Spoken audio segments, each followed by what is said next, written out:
Somebody at Honda finally realized nostalgia alone doesn't sell anymore.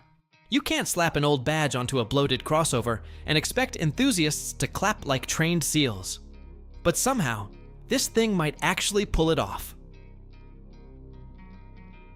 The 2027 Honda S2000 SUV sounds wrong the first time you hear it. Almost offensive. And yet the moment you see it move, the entire argument changes. Welcome to my chenille. We don't do surface-level reviews here. Because beneath this badge is something far more deliberate than Honda wants you to notice at first glance. This isn't another soft-edged family SUV pretending to have a personality. The stance alone tells you that. Low roofline, wide hips, a planted body that looks compressed against the pavement, like it's resisting gravity itself. From the front, the LED signature cuts across the nose with this cold, surgical precision. Thin, aggressive, almost NSX-inspired. No fake vents. No oversized chrome nonsense. Every surface feels tensioned, and then you catch the proportions. Long hood. Short rear overhang. Massive 21-inch wheels shoved outward, like the chassis was designed around grip first and practicality second. That's rare now. Most SUVs look inflated.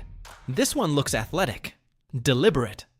Like somebody in Honda's design studio still remembers what the original S2000 stood for. But the rear is where the personality flips completely. Full-width taillight bar. Deep sculpted diffuser. Quad exhaust outlets that actually look functional instead of decorative. And when this thing squats under acceleration, it doesn't look like an SUV anymore. It looks like a performance car, wearing hiking boots. Inside, Honda resisted the temptation to turn it into a rolling nightclub. Thank God. The cabin feels focused. Dark materials, brushed aluminum, Alcantara wrapping the places your hands naturally land. Everything is angled slightly toward the driver like old-school performance Hondas used to do. Even the seating position feels lower than expected, almost coupe-like, which immediately changes the atmosphere.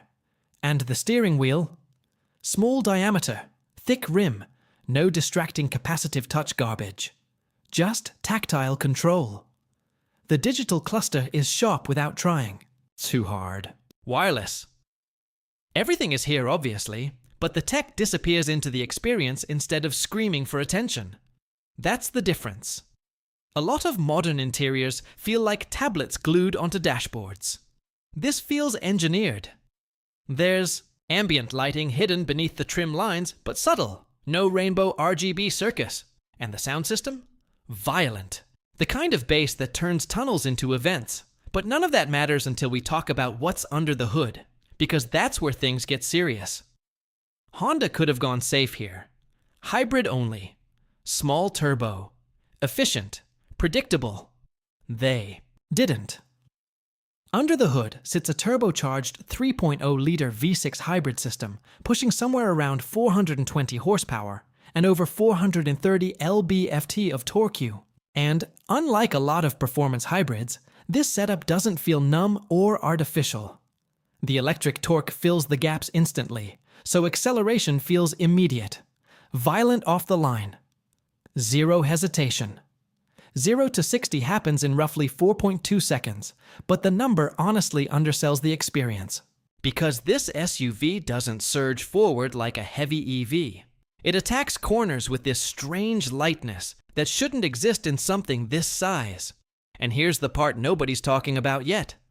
Honda engineered the rear biased HAWD system to intentionally overdrive the outside rear wheel during aggressive cornering, which means this thing rotates.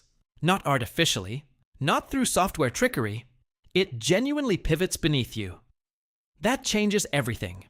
You turn in hard and the chassis actually tightens mid-corner instead of washing outward like most SUVs. The steering feels alive, not chatty, not nervous, just connected. The suspension is adaptive, firm when pushed, but surprisingly forgiving over broken. Pavement. There's real compliance here. Real engineering depth. And the sound? No fake speaker-generated nonsense drowning the cabin. You hear the turbo spool, the mechanical growl, the hybrid assist layering torque underneath like a second heartbeat. It feels expensive, mature, fast in a way that doesn't beg for validation. But here's what shocked me most. It's usable. Rear seat space is genuinely good. Adults fit comfortably. Cargo capacity sits around 32 cubic feet with the seats up, which means you can actually road trip this thing without sacrificing practicality for performance theater. Visibility is better than expected too, helped by the lower belt line and thinner pillars. And despite the aggressive setup, the ride never turns punishing. This isn't the kind of performance that punishes you for living with it. That matters more than horsepower numbers. Because the real enemy now isn't slowness. It's compromise. Cars today either feel exciting and exhausting, or practical and completely forgettable. The S2000 SUV sits somewhere dangerous in the middle, and competitors should be nervous. At an estimated starting price around $68,000, this thing lands directly in the territory of the Porsche Macan GTS and the BMW X3 M50. But unlike those cars, this Honda carries something emotional with it. History, expectation, risk, because reviving the S2000 name was either going to become a cynical cash grab or a statement. And somehow, against all odds, this feels like a statement. Not because it's perfect. It isn't. Purists are going to hate the SUV body style no matter how good this thing drives. Some people will never forgive Honda for touching the S2000 badge at all. But after spending time with this machine, I think they're missing the bigger picture. This isn't Honda chasing trends.